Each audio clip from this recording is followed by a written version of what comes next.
It all began on a crisp autumn afternoon, when the last golden leaves clung desperately to the tallest pine branches that crowned Black Hollow Forest. A place locals avoided not because of wild animals or rough terrain, but because of stories whispered. In backyards and around diner counters late at night, when the wind howled just right, stories that made even the bravest campers pack up their tents before dusk could crawl in. Alex, a psychology major with a reckless streak and a taste for cheap thrills, had convinced his friends Mia, Lucas, Zoe, and Ben that the best way to celebrate surviving for years of brutal exams and worse heartbreaks was to pitch tents in the very heart of the hollow, away from the hum of civilization, the glow of streetlights, and the drudgery of their soon-to-be adult lives. Laughter echoed between the trunks as they unpacked gear by the edge of the dried creek bed, the old stones cracking under their boots. Oblivious to the hidden signs scratched into bark, eyes, teeth, spirals that some claimed were meant to bind. Things deep underground. As dusk settled its velvet blanket over the canopy, they lit a fire, swapping ghost stories while the stars slowly pricked through the ink-black sky.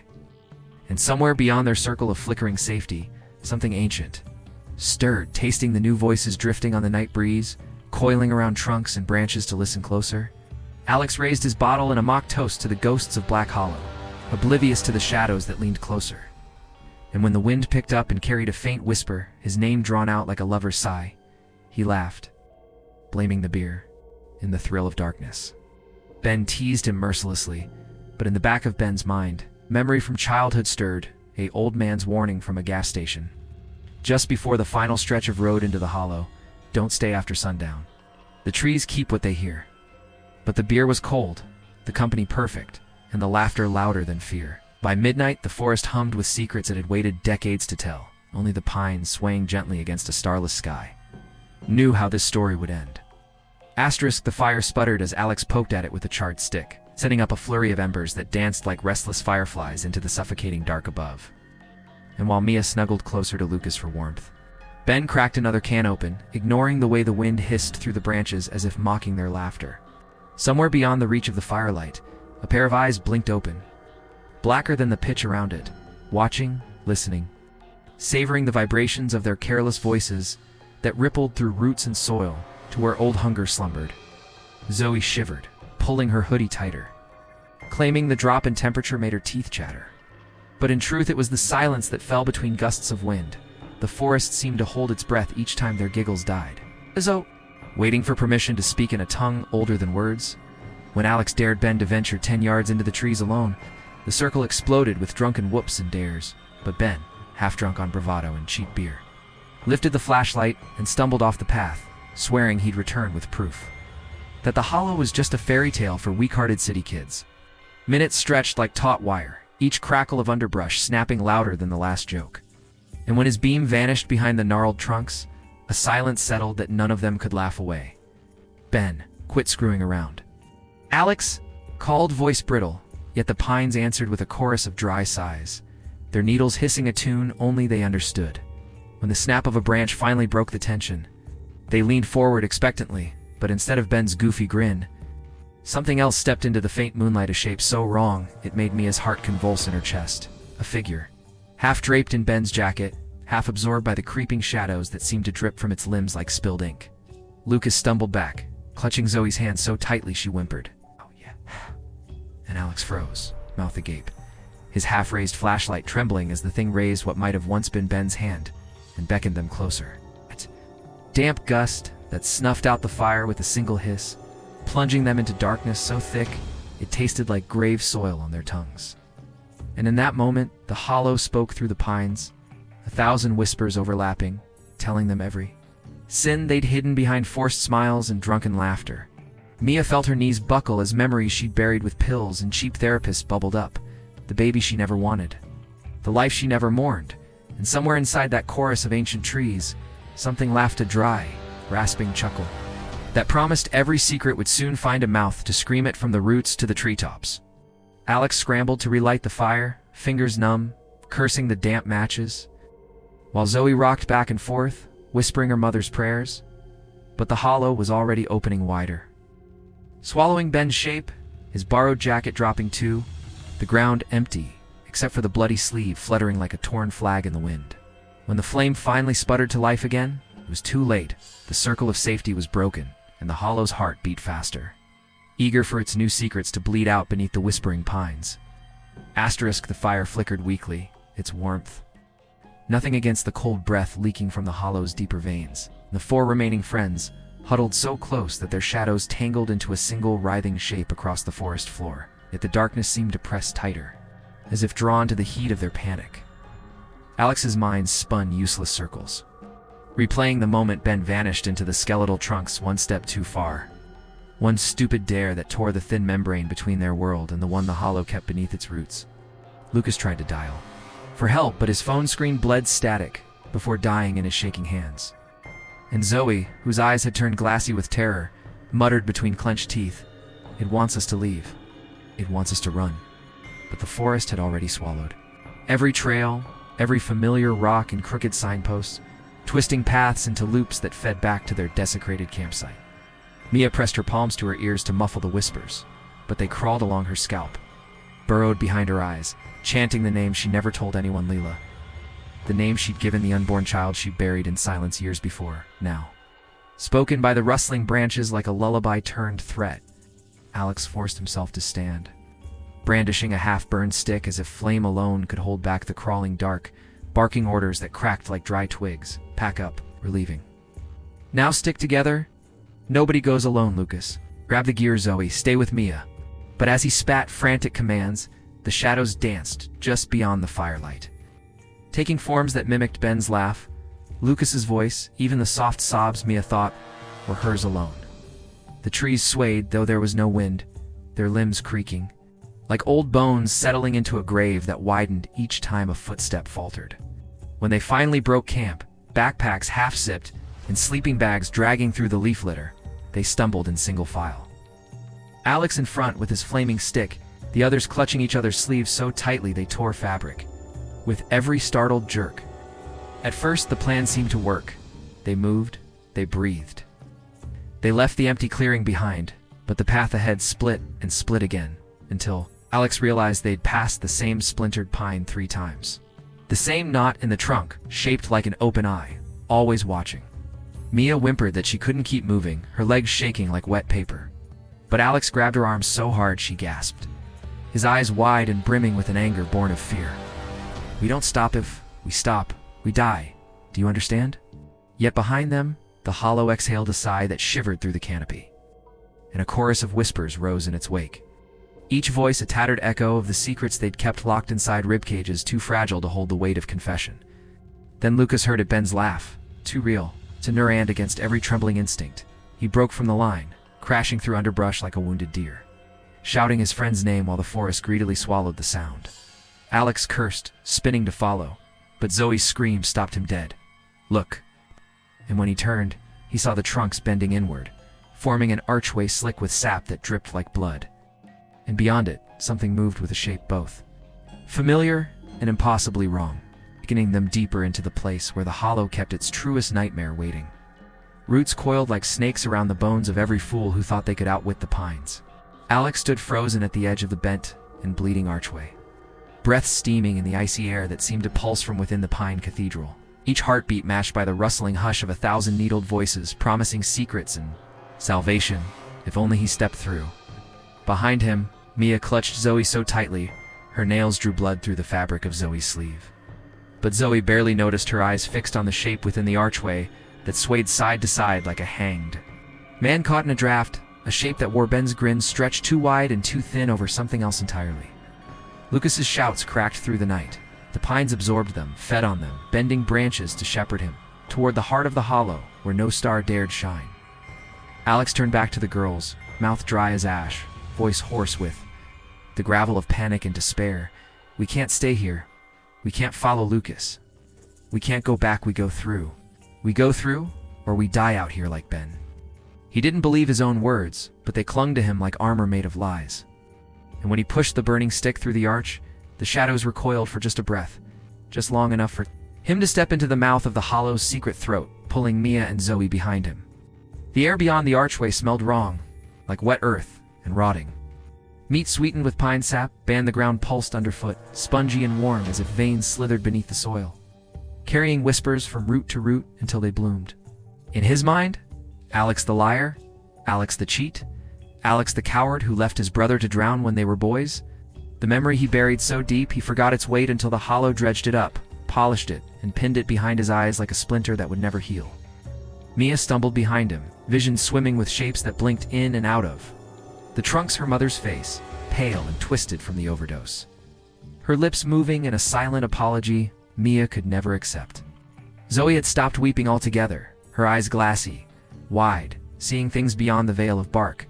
In shadow she spoke in a soft chant now, stringing together prayers and curses in the same breath, as if they were one language. Protect me. Take me. Hide me. Break me. Overhead, the canopy closed tighter, sealing them away from the starlight until only the sickly glow of Alex's fading torch danced on the slick trunks. Revealing faces pressed into the bark, faces that opened, their mouths in mock laughter, but made no sound. Ben, Lucas. Countless strangers whose eyes had been replaced by wriggling knots of roots. The path forked again and again, but Alex pressed forward, whispering empty comfort to the girls who stumbled behind him like sleepwalkers drifting closer to the cliff edge. Then a scream knifed through the trees of Lucas's voice, raw and ragged. Rising then, gurgling into a wet cough before silence swallowed it whole. Mia tried to run toward the sound, but Alex dragged her back, shaking her so hard her teeth clacked together. He's gone, Mia. You want to die too? His words fell into the hush and vanished beneath the rustle of the hollow's laughter. Then Zoe's chant stopped. She looked past Alex's shoulder and whispered, "It's here," before sinking to her knees. Her gaze fixed on the hollow of a great pine ahead, where roots curled back like ribs around something vast and moving. Just beneath the skin of the earth, something that pulsed and breathed and knew each of their secrets by heart. Alex realized too late they had never walked a path they had been herded, driven like cattle into the waiting maw of the thing. The pines protected and fed. The torch flickered, sputtered, then died in a hiss of damp earth, and darkness swept in like a wave, washing over screams that would never reach the trailhead again. Feeding the hollow's endless hunger for truth whispered beneath the pine. Needles forevermore. Asterisk, asterisk, darkness, folded around Alex, Mia, and Zoe, like a wet shroud, suffocating every thought except one primal truth. They were inside the hollow nanomap. No trail, only the pounding of terrified hearts feeding the thing that crept beneath the roots and whispered through the swaying tops of ancient pines. Alex, teeth chattering with cold and dread, clawed blindly at the spongy ground for a stick, a rock, anything but the forest mocked him, opening its bark mouths to laugh without sound. Zoe's chanting cracked, became a broken sob, then silence. Her eyes rolled back as she tipped forward into the moss, her lips still moving in a prayer that no god would hear in this place. Mia knelt beside her, hands pressed to Zoe's chest, whispering her name through gasps of terror. But her voice only echoed back from the trunks in mocking mimicry. Zoe. Zoe, Zoe-anto. Even that was swallowed by the hollow's steady breath. Alex staggered to his feet, chest heaving, trying to see where the great hollowed pine pulsed and writhed with a sickly glow leaking from splits in the bark. He knew without reason or hope that if he didn't stop whatever horror lay coiled within, this forest would wear his secrets like a crown and pull more wanderers into its whispering throat forever. He lurched forward, the ground beneath him quaking as if a massive heart beat beneath the moss. Roots burst through the soil, clutching his ankles and thighs, tearing skin as they dragged him to the base of the mother pine. He screamed for Mia, but her cry broke into a choked gargle as roots found her too, twisting around her ribs like serpents. The bark peeled open, revealing a slick, pulsing chamber of rot and old bones, dozens of skulls half swallowed by roots that twitched like tongues tasting the night air. In the chamber center, a thing lay coiled, not beast nor tree, but both a knotted mass of ancient wood veined with black sap that pulsed like blood. Faces, dozens of them, flickered over its surface. Ben's laugh, Lucas's scream, Zoe's final prayer. And now Alex's face too, reflected back at him, mouth stretched wide in a silent howl. He thought of his brother, of the river, the lie he'd told his mother. He fell. I tried to save him. The hollow knew the truth had always known it fed on secrets like his. It needed confession, like lungs needed air. As the roots lifted him toward the yawning knot in the trunk, Alex choked back a sob and forced the words out. I let him drown. I watched him drown. The forest shuddered. Mia wailed beside him, coughing out her own hidden truth between gasps for breath. The monster within the pine split wider, eager to devour every whispered sin. Then, from deep in Alex's skull, a terrible clarity sparked. The hollow didn't kill because it was evil, it killed because they fed it. Secrets gave it shape. Lies made it strong. In a final, savage act of rebellion, Alex dragged a pocket knife from his coat. The same knife Ben had joked about using to carve their initials in the trunks. He drew the blade across his throat, spilling every lie he'd ever breathed in a gurgle of blood and sputtered truth. The roots convulsed, the tree trembled, the faces flickered and split apart like paper in flame. Mia, free of the roots for a heartbeat, crawled toward Alex, shrieking his name, but the forest convulsed around them in a thunderous groan. Limbs cracked overhead, dropping needles like black rain. Sap boiled from the monster's core, spilling onto the moss and searing it into ash. The hollow's chorus rose, a single scream that tore the night in two. Mia clawed her way out of the quaking roots, dragging Zoe's limp body behind her, sobbing, half mad, lungs burning with pine needle dust. Behind her, the mother pine split from crown to roots, gouting fire and sap in a single roaring column. Shadows writhed within the flame faces, wailing, then drifting into sparks on the wind. Where the tree fell, a crater of smoldering earth hissed steam into the dawn light that finally cracked through the canopy for the first time in centuries. Mia crawled to the tree line, lined with tears and blood, Zoe's pulse faint but steady. Beneath her trembling fingers, she didn't look back at the ruin of the hollow. She didn't care if it healed or died. She knew she'd carry its whispers forever, each secret echoing like a heartbeat in her skull. Days later, these search parties would find the clearing, scorched earth, shattered trunks, no sign of Alex or Ben or Lucas, only charred symbols branded. Into the surrounding pines, warnings for those foolish enough to listen, begging them to keep their secrets close and their footsteps far from black, hollows whispering pines. And when the wind blows just right through those broken branches, some say you can still hear Alex's voice confessing every sin that gave the forest its hunger and endless whisper to remind the living that in Black Hollow, secrets never stay buried. There's a clearing deep in Alderwood, a place no map dares to mark, whispered about by old hunters and hikers who never quite return the same. They call it the Forgotten Campsite, a patch of moss and cold fire pits, where tents sag in the fog like rotting teeth in a dead mouth. Decades ago, before the stories choked the trailhead in dread, it was a weekend escape for families and lovers who sought silence beneath the cathedral pines. Now, the silence has grown teeth. Jesse, Marco, Nina, and their tag-along friend, Tyler, weren't the sort to believe in ghost stories as college kids with fresh beer and stale weed. They laughed off the warnings from the gas station clerk, who sold them overpriced ice and pointed at the map with a crooked finger that never quite touched the clearing they were so sure they'd found on Reddit. No fires past dusk, no music after dark, and if you hear someone unzip your tent, don't open it. He grinned with gums full of yellowed teeth and wished them luck they didn't bother to take. They arrived at dusk, the last orange sliver of sun slicing through trunks tall enough to crush their city-born courage. Marco strutted ahead, camera phone out, recording every branch and log for his vlog. Check it out, folks. Haunted woods, killer view. If I get eaten by Bigfoot, hit that subscribe button. Jessie rolled her eyes, shouldering the food cooler, while Nina traced her fingers along a row of ancient stones half swallowed by moss. Tyler, nervous and sweaty, stuck to the back, eyes flicking to every shadow. He'd read the old forums. He knew what the clearing was supposed to be. Cursed ground, once a burial pit for lost trappers, once a dumping ground for serial killers. Trophies, once the stomping ground for some local cult that drank bad moonshine and bad blood.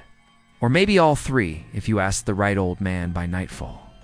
3 tents stood at awkward angles around the black ring of their first fire. Sparks jumped into the canopy, carrying bits of their laughter upward to where no moonlight reached. Marco filmed Nina dancing by the flames, her hair a flickering halo.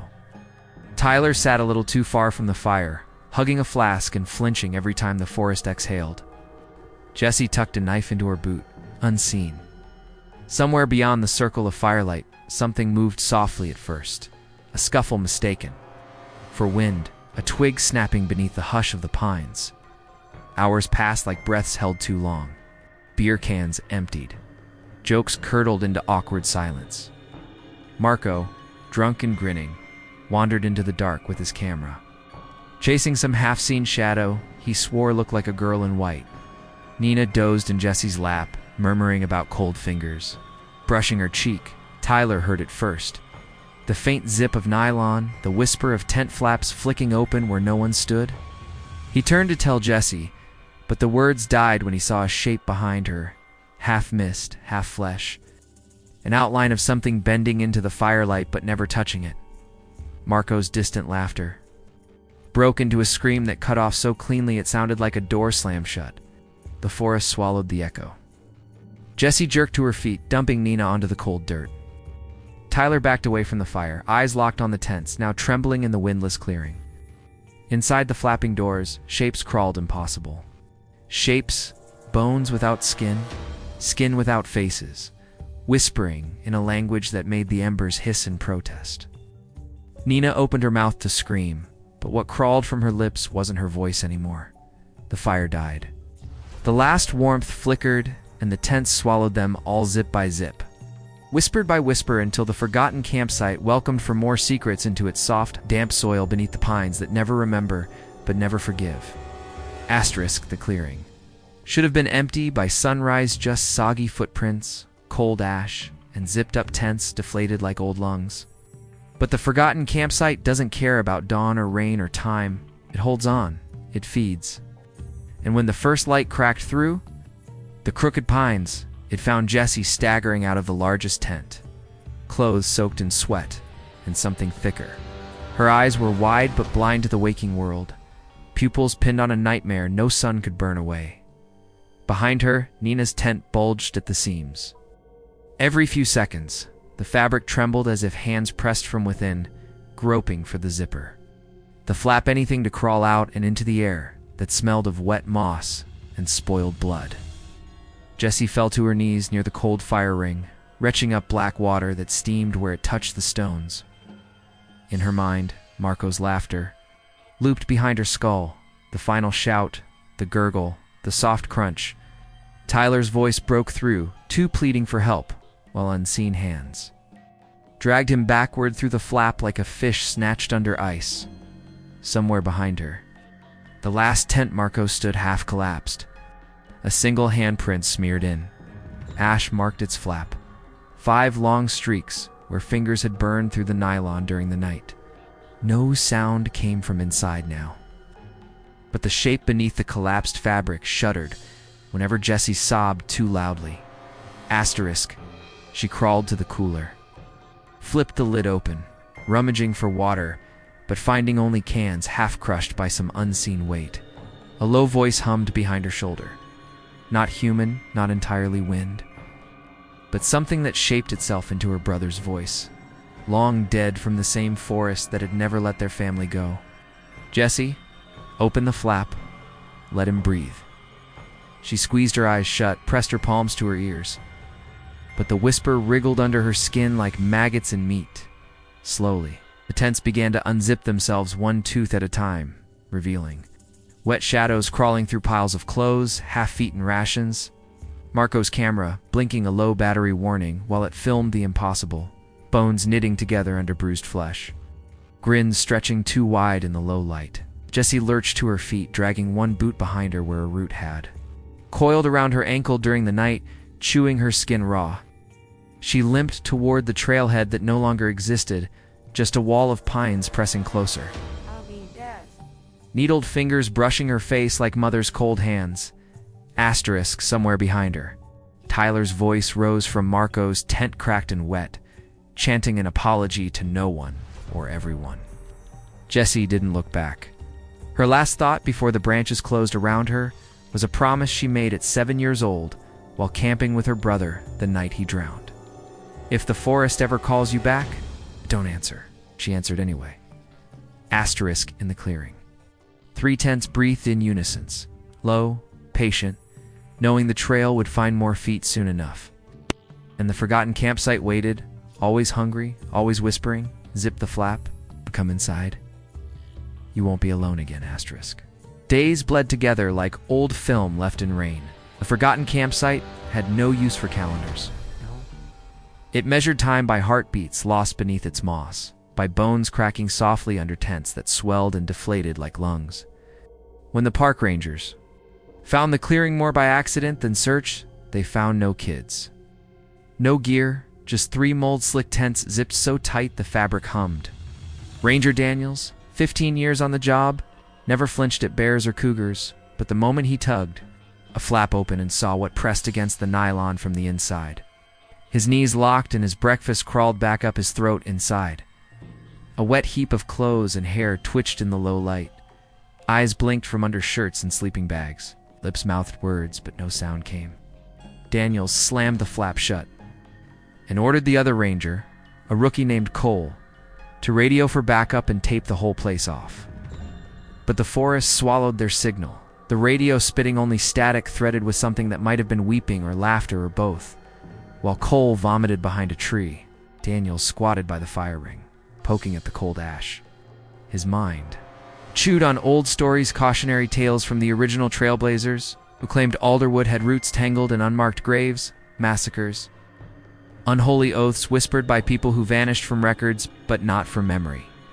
He had half a mind to pour fuel on the tents and torch the whole site down to rock.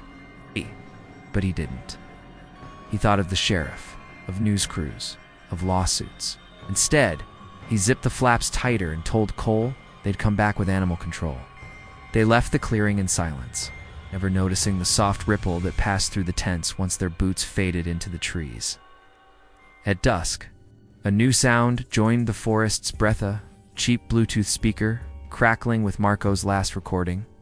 His camera had survived the night, lodged under a blanket soaked through with mildew and dark stains. The lens flickered awake, capturing the moon rising behind the sagging tents, recording shadows moving inside that had too many elbows, too many joints, not enough skin. If anyone watched, they'd see Jesse's face slide across the nylon like a reflection in a dirty pond. Mouth working silently, eyes begging for a zipper that would never unzip from the inside. Asterisk, by midnight. The rookie ranger Cole staggered back to the trailhead alone. He couldn't explain to the dispatcher why Daniels wasn't with him, why his uniform was torn across the stomach like claws had raked him open but hadn't spilled a drop of blood. He kept whispering one word over and over, so quietly the EMT had to press his ear to Cole's cracked lips. Unzipped. Unzipped. Asterisk. Back in the clearing, the tents rustled softly. One flap quivered in the windless dark and parted just enough for a pale hand to slip out, fingers black. Beneath the nails cracked down to bone, groped blindly for a second, then retreated inside with a wet squelch. The flap zipped itself closed, teeth locking tight until dawn bled through the pines again, hungry for fresh campers who'd see the online post. The coordinates dropped like bait on a thread titled, "Are you brave enough to spend a night at the forgotten campsite?" The forest never had to ask twice. Asterisk, the next wave came on a holiday weekend. 6 friends. 1 rusted SUV and a dare older than their shared secrets. They parked at the abandoned trailhead where caution tape fluttered like wilted prayer flags. But they laughed it off, stepped over it, and followed a breadcrumb trail of urban legends whispered on Reddit threads and back alley Discord servers. One night in the forgotten campsite, and your soul belongs to the forest. They brought cheap beer, horror stories, and the arrogance of kids who'd never been alone in a place that truly hates you. By dusk, they'd set up 3 borrowed tents, faded fabrics stitched with names they didn't recognize, burned holes patched with duct tape. The new fire crackled like an old throat clearing itself as they sang, argued, kissed by the embers. Unaware that eyes blinked open from beneath the leaf litter, watching with hunger as timeless as the roots coiled around forgotten skulls below. Leah, the self-proclaimed skeptic, was first to wander off to pee behind a log too far from the circle of beer and laughter. She never made it back. When Jack stumbled through the dark to find her, flashlight beam flickering, found her phone but no shoes, just footprints that sank into the moss and stopped beside a ring of stones half buried in roots. The flashlight winked out, but the shadows didn't care for batteries. They cared only for confession. Back at camp, the remaining 4 huddled in their tents as the wind rose. Whispers slithered under the flaps, gentle as a lover's sigh, but shaped like regret. Cassie dreamed. She was unzipping her mother's body bag in the morgue, only to find her own face smiling back. Devin swore he heard Jack sobbing right outside, begging to be let in. But when he clawed the zipper open, only a shadow slipped inside. Fast, it's cold, and infinitely patient. By dawn, the clearing looked almost normal. Beer cans scattered. Embers. Dying. Tents zipped tight. If a hiker stumbled through, he might pause at the quiet and snap a photo for the folklore subreddit before hurrying along. But he'd never stay. It's not long enough to hear the muffled scratching inside those sun-bleached tents. Not long enough to see the nylon flex as something inside pressed a too small hand against the flap, begging wordlessly to come out. Seasons bled into each other. The ranger station boarded up. Trail maps scrubbed the clearing off their routes. But the clearing did not mind. It never ran out of campers. Dares passed from forum to forum, viral videos framed as hoaxes by skeptics who never set foot among the pines. Each new group dragged its laughter, its secrets, its sins into the mossy ring. Each new group fed the roots that drank them dry and whispered their regrets into the next visitor's dreams. They say if you stand at the edge of the forgotten campsite at dusk, just before the wind picks up, you can hear the tents breathing 3 or 4 or 20, now unzipping in perfect silence, offering a flap wide enough for your own sins to crawl in with you. The forest doesn't care if you're brave. It cares only that you unzip the flap, step inside, and let your secrets warm the soil for the next fool who comes looking for a good scare. No one ever leaves the forgotten campsite empty-handed. They take your voice, your truth, your shape until the forest has no more room to grow. But forests, like secrets, always find more room, and in the hush between your heartbeats, deep under your ribs, you'll wonder if you ever left at all. Deep in the oldest gorge of Hollow Pines State Park winds a trail no ranger will map, no guide will name, and no sign will mark. The locals call it the Lost Trail, a shortcut between campsites that swallows more people than it guides. In the town bar, old men swear you can still hear the last words of those who stepped off the main path, carried on the wind like half-finished prayers. Asterisk for friends from the city. Ethan, Riley, Amber, and Drew thought they knew better. They had topographic maps on their phones, a pocket GPS, and enough trail mix to hike all weekend without ever worrying about the stories. They laughed when the old gas station attendant pointed at them with his cracked finger and said, "Don't follow the whistles, and don't answer your own voice when it calls back." They traded smirks when he muttered, "It ain't the bears you gotta worry about." By Friday dusk, they had pitched their tents at an empty site near a dry creek bed. A sign nailed crookedly to a tree behind their tents simply read, "Do not pass this point after dusk." Drew snapped a selfie with it, captioning it #TrailLegends for his 1,200 followers. They roasted marshmallows, drank cheap whiskey, and teased Riley when he jumped at an owl's cry. Ethan laughed the loudest, louder than the forest liked. Asterisk as the fire died, Amber pointed into the trees, squinting at a narrow footpath winding away from the campsite. "Hey, that's the shortcut, right? The Lost Trail?" She looked at Ethan, the unofficial leader. Ethan, already drunk on whiskey and bravado, shrugged and slurred. "What's the worst that could happen? Let's see if it really loops back to the old ranger cabin they talk about online." Riley protested. Amber rolled her eyes. Drew flicked off the dying embers with his boot. He grabbed their headlamps, left the tents half-sipped, and pushed into the dark woods, laughing about ghosts and backcountry murderers. They didn't hear the creek bed sigh behind them, or see the fog roll in thicker than breath, swallowing their footprints in seconds. Asterisk, 10 minutes in. The trail seemed normal enough. Hard-packed soil, a few shoe prints, broken branches that whispered of other hikers who never returned. They teased Riley about his nerves, then about Amber's stories of the missing hikers whose cell phones kept ringing their families for days after search parties called them dead. Drew recorded everything for his channel. What's up, everyone? Tonight, We're ghost hunting on the lost trail. If you hear me scream like a baby, hit that like button. Asterisk, the path narrowed where the trees leaned together, forming a tunnel of black limbs against the moonless sky. That's where the whistles began, faint at first, like wind winding through hollow trees, then sharper, nearer, echoing just behind. Then just ahead. Riley froze. Drew swung his camera wildly, the beam catching eyeshine between the trunks, but too high for a deer. Amber hissed at Ethan to turn back. Ethan laughed and barked into the dark. Nice try. Whistles don't scare us, old man. Asterisk, a new voice answered him, its own voice. From deep in the trail ahead, don't turn around, Ethan. Keep walking. Ethan's grin cracked like cheap glass. Amber grabbed his arm, pulling him backward, but the voice came again, closer, a perfect mimic. Ethan, keep walking. They're lying to you. Somewhere behind them, something whistled again, long and low, and this time it wasn't the wind. Asterisk, Ethan stumbled backward as Amber yanked his arm, dragging him away from the voice that shouldn't exist.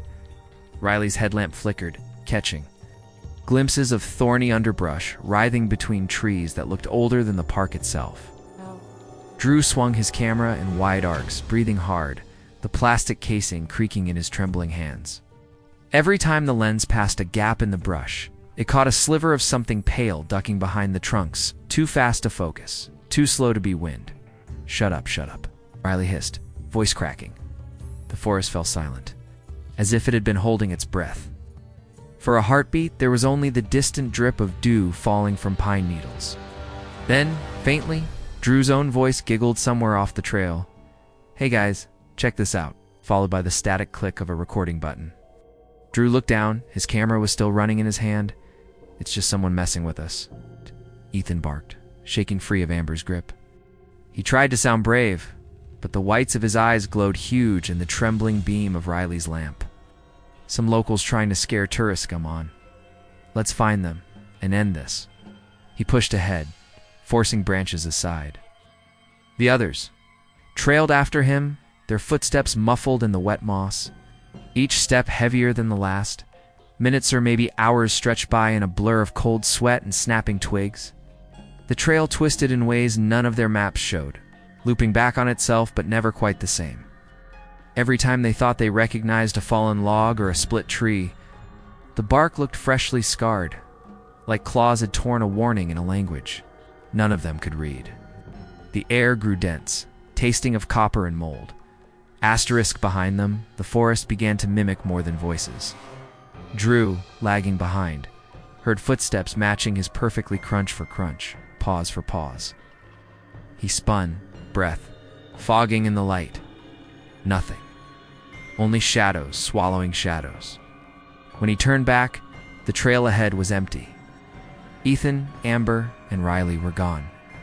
No laughter, no footsteps. Only a sharp hiss behind his ear. Don't look away again. Drew bolted forward, branches clawing at his cheeks, camera swinging like a lantern in a hurricane. He broke into a clearing he didn't remember passing, an ancient fire pit ringed by rocks too big to lift, too perfectly round to be natural. In the center lay Ethan's backpack, ripped open. Beside it, Riley's phone buzzed in the dirt, flashlights strobing wildly. On the cracked screen, Drew saw his own terrified face, except it was grinning. He grabbed the phone. Static leaked from the speaker. Drew, come find us. He dropped it.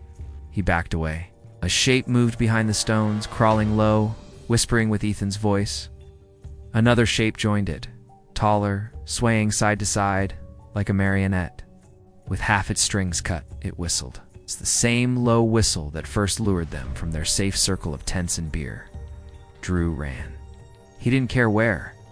Branches tore his shirt, roots grabbed his ankles. The fog burned his eyes. Somewhere in the trees, Amber screamed a sound so sharp it cut through the forest's living hush. Then silence again, heavier than before.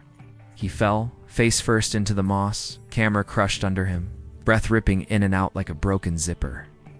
Asterisk in the hush. The lost trail whispered once more, using Drew's last breath to say what it had said to every foolish hiker before him.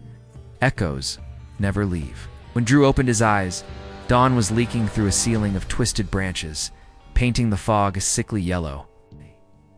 His camera lay broken beside his cheek, its cracked screen still blinking wreck, though the lens was smashed and caked with mud. Somewhere behind him, something was breathing. Slowly, wetly. It wasn't Drew.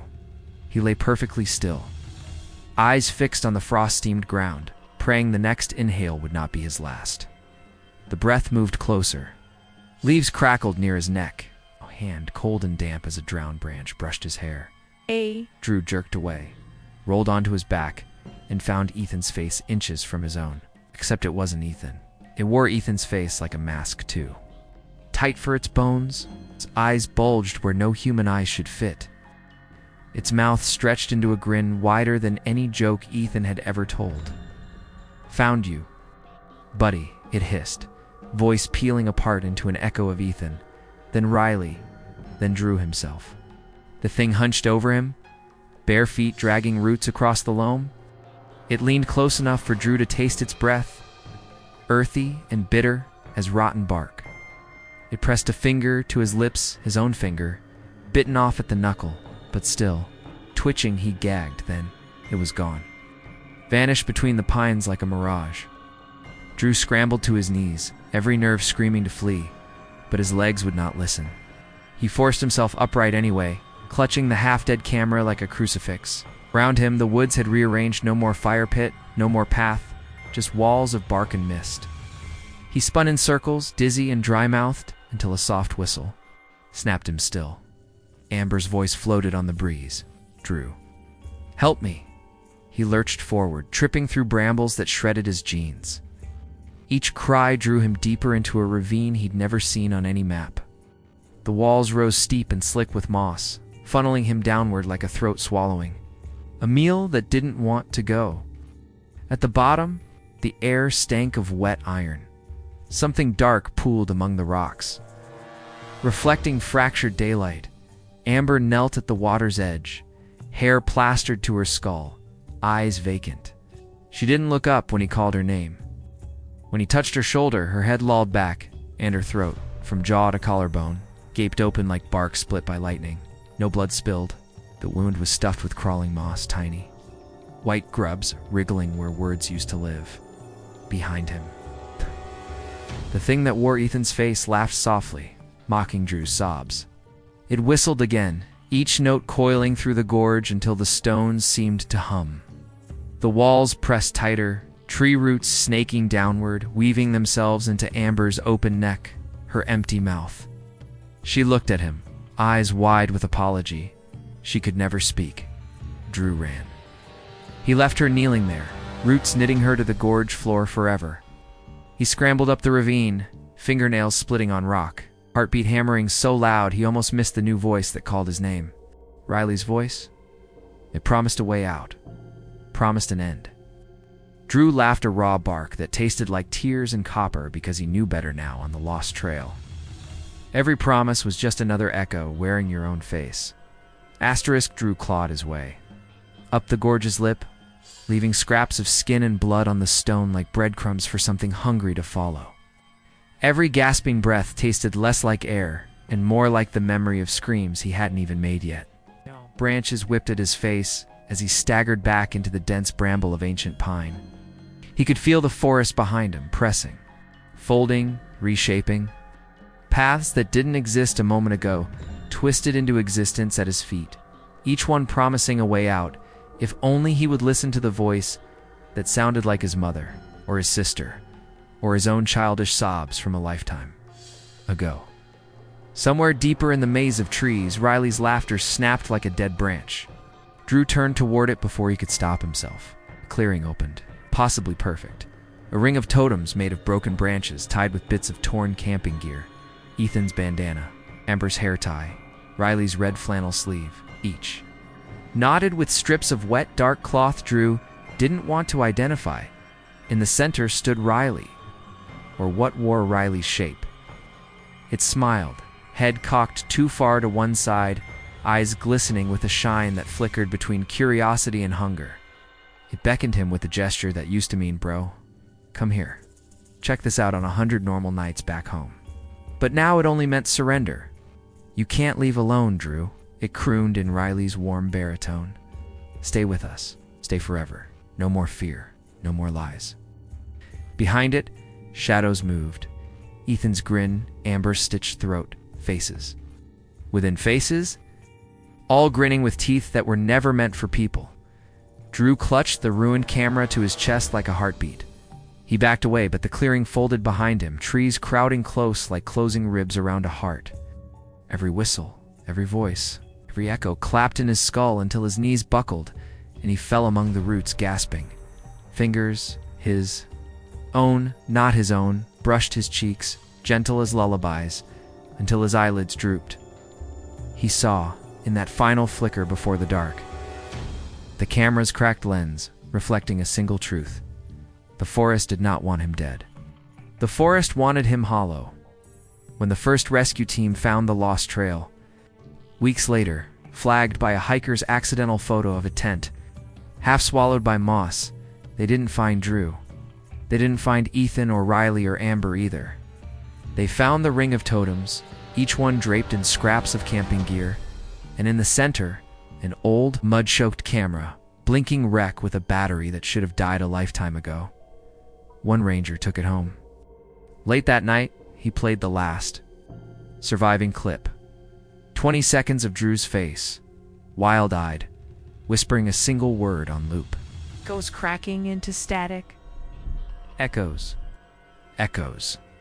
Echoes. Behind Drew, the trees moved closer, and closer, and closer. They say if you hike the Lost Trail today, though the park swears it doesn't exist, you might find that camera, still recording in the underbrush.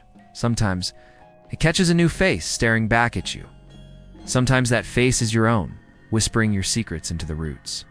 And sometimes, just before the footage glitches to black, you hear a soft whistle, promising that you, too, will never leave. Because no one truly escapes the Lost Trail. Not the campers. Not the rescue teams. Not even you reading this now. Every secret you bury in the woods.